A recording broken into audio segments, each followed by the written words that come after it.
Hello again, this is Perla Villegas, BCSGA's Director of Student Activities, and I am with Emma McNellis, who is a candidate for BCSGA's 2020 spring election and running for the position of Vice President. Hello, Emma. Hello, Perla. It's nice to be here. We're glad to have you on here. So, let's go ahead and dive right into the questions that I'm sure our listeners would like to hear you answer. What makes you different from other candidates running?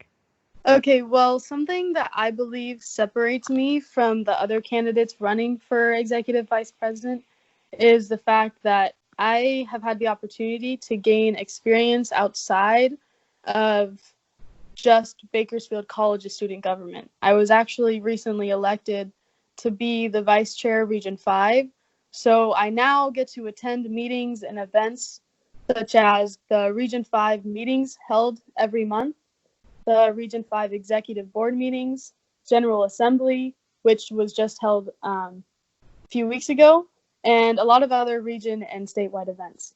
The reason I personally see this as significant is because after having been a part of Region 5, it has helped me gain a greater view of the entirety of our region. And attending Region 5 meetings allows me to hear reports of other community colleges in our region, which allows for inspiration and idea sharing between colleges in our region, which I see as a huge bonus. Having had the opportunity to attend the meetings and hearing and just getting the chance to hear what these other colleges have to say, it's incredibly helpful. And I think that bringing this level of outreach and communication with other community colleges is a key addition that I would like to bring to the position of vice president that would help truly make a difference on our campus. And why do our listeners deserve your vote? I believe the voters should vote for me because I have a sense of true dedication when it comes to Bakersfield College specifically, but also all community colleges, because community college has given me and a lot of those close to me, and I'm sure the majority of the students at most community colleges, it has given us a chance to earn a quality education without monetary barriers affecting that chance. And that is so important to me, and it has given me this sense of dedication to our college. And along with this, I have also served as a BCSGA senator since my first semester here at BC. And because of that, I have been involved in our Senate here at BC, along with several committees, departments, and events all over campus. I have sat in meetings, I have been a voting member of meetings, I have chaired meetings, and recently for my position as vice chair, I have learned how to take minutes for meetings. And as vice president, one of my core responsibilities would be to hold the biweekly Senate meetings. And I believe that I would be an effective chair to these meetings due to my experience and due to my experience with meetings and how they're run, alongside my experience as a senator. I think it's really important that I had the experience of being a senator before becoming vice president, because having been a senator, I have the ability to know exactly what is expected of the senators, and I will be able to help them with difficulties and questions that they may have with their positions as well, especially considering I went through the process of being a senator and I probably had similar questions and similar difficulties that they will have. And these senators represent the voice of the student body, so I really want to help them be as effective as they can be to represent our students. Our third question is what ideas would you implement if you were elected? So, if I am elected, there are a lot of things that I'd like to work on. As a senator, I'm currently working alongside a lot of other senators and directors on several projects, one of which is a campus beautification project that would help beautify our campus through lots of different simple means. I would definitely continue to work on these projects with them, regardless of if my position were to change. But another project that I'd really, really like to take up if I were to become vice president is one I'm very passionate about. Something that's really important to me is that I do not think that the cost of textbooks should interfere with a student's ability to receive a quality education. So I'd like to work with my fellow BCSGA members to create more ways that textbooks can be accessed more easily for students. The current student organizations director, Samuel Schisler, actually once brought up the idea of implementing the option to donate your used textbooks to the library after you finish using it for your class. He brought up this idea to me one time, and I think it's a really good idea that we should implement because I don't see any sort of problem with it. However, of course, I would explore this idea and get student feedback and everything before I implement it. The purpose would obviously to be so that the book that you bought or anyone bought, it doesn't get wasted by sitting in the corner of students' closets. Like I know, for example, I took a few classes last semester. I had to buy 2 of the books because renting or buying used was not an option. One of the books was $150. And that book, now that I finished the class, it is now sitting on my bookshelf and I'm not using it because the class is over and I have no reason to use it again. If I could just donate it to the library, because I know the library has a lot of textbooks on reserve for students to access. If you don't have a textbook and the professor puts a textbook on reserve in the library, you can access the textbook in the library if it is on reserve. So I was thinking, along with Director Schisler, if we were to be able to just donate our textbooks to there, I would willingly give them the books that I have stocked in my bookshelf because I'm not using them. And then this way, students taking that class would have access to them in the library. So this is just an idea of something that I'd really like to dedicate my time and efforts to beginning next semester, hopefully as vice president. Emma, how will you represent your constituents as if you were elected? If I was elected, I will definitely represent my constituents in executive meetings.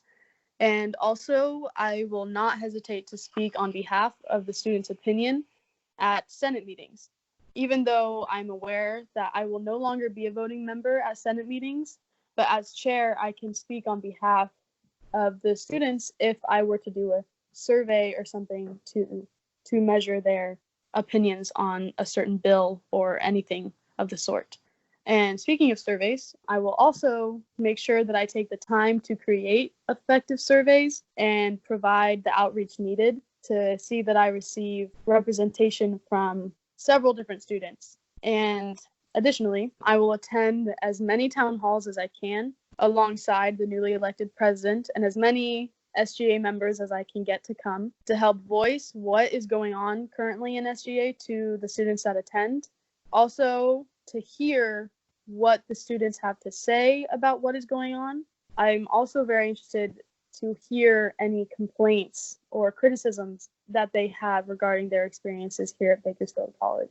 So through these different means, I hope that I will do my absolute best to get a very solid awareness of what the students' voice is on campus. What is your leadership style? So I put a lot of thought into this question. So I think that my leadership style combines that of sports coach, or not necessarily sports coach, any form of coach, and a democratic leader. I know that sounds bizarre, so let me explain. Every year I like to coach volleyball for elementary or junior high girls, and I've noticed that there are things that I do there that I'd like to implement as vice president. For example, when I coach, something that is very important to me is that none of my girls feel insecure about asking me questions. This is important to me because I was once a young girl, very afraid to ask questions, and I missed out on a lot of helpful opportunities. As chair of the Senate meetings, I hope to be someone that the senators are unafraid to ask questions to. I was also once a senator, as I've mentioned, and I remember having a million questions and not knowing exactly where to go with them. I hope that I will be able to help all the senators be the best they can be with as much help as they can get. Another thing I focus on as a volleyball coach is that in the game of volleyball, not everyone on the team serves the same purpose, but every player has a purpose. And so, as a coach, you must be able to recognize different strengths and weaknesses of the players and organize them in their different positions in a way that is most effective for the team as a whole. I hope to take this ideology to student government. I hope that as an executive member, I can help all of us work together as a team by delegating tasks and responsibilities in the most effective way possible. And then, of course, I also mentioned that I'd like to implement the style of a democratic leader. And I say this because I recognize that just because I hold the vice president position does not mean that my opinion has greater weight than that of any student. Therefore, I want to use this democratic leadership role as a way to ensure that students' voices are heard and considered equal. So I hope to combine these two leadership styles when I become vice president. Do you feel comfortable publicly speaking and presenting? Yes, I do. I was a part of a We the People debate program in high school that took me way outside of my comfort zone regarding both public speaking and presenting. Before this program, like up until junior year of high school, my answer to this question would be no, absolutely not. I was very timid and I'd get a lot of public speaking anxiety before even presenting in a class. However, this program really taught me how to be an effective speaker, and something really important, it taught me how to have confidence in myself while doing so. It changed my entire perspective on public speaking, and I'm so happy I took that class. Also, I took a public speaking class last semester here at BC, which I absolutely loved. And I worked really, really closely with my professor, and she helped me fine tune my skills that I got from the program. And she just pushed me to a new level, and it was a really good experience. So, through both of these experiences, I have actually learned to love and really enjoy public speaking, especially when I'm speaking on topics that I'm passionate about. What is the most difficult decision you've ever had to make during your last leadership position? How did you arrive at your decision? What was the result? So the most difficult decision I've ever had to make was as a senator at Bakersfield College.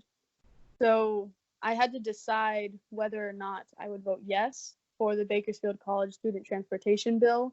And by voting yes, that would mean that it would be on the ballot for the students to vote for.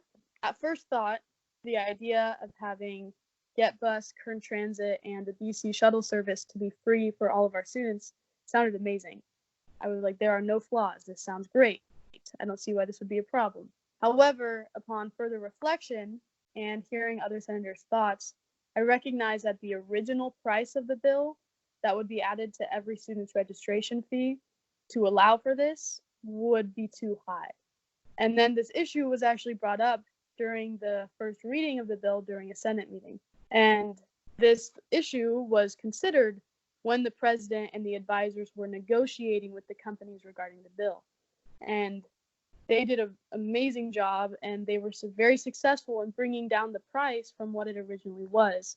And because the price was brought down, I voted for the bill, of course. In fact, the bill was passed unanimously by the Senate, meaning it is now out there to be voted on by all students, which I highly recommend you go do. So overall, I'm very happy with how I came to my decision for the vote, although it was not easy because I recognize that this bill would be amazing. However, sometimes the costs are too great. But thankfully, the cost was reduced. Therefore, I see it as an amazing bill. I'm very happy with the way it turned out. Yes, I recommend you go vote for it. So, yes, that was my most difficult decision. Emma, is there anything else you would like to communicate to our listeners? Okay, just before I finish, I would just like to say, of course, that I really hope all students and all people are healthy and doing well during this time. I'd also like to express my extreme appreciation to those of you listening to this podcast. It really shows you're involved in campus and you really care about the way these elections turn out, even during this difficult time. I really appreciate you. We really appreciate you. And I really hope that this podcast helped you to figure out which candidate you want to support and vote for. One more thing before I leave, I would also like to thank you, Perla, for everything you are doing for BC during this weird transition. You're going above and beyond, and we recognize you, and it's amazing.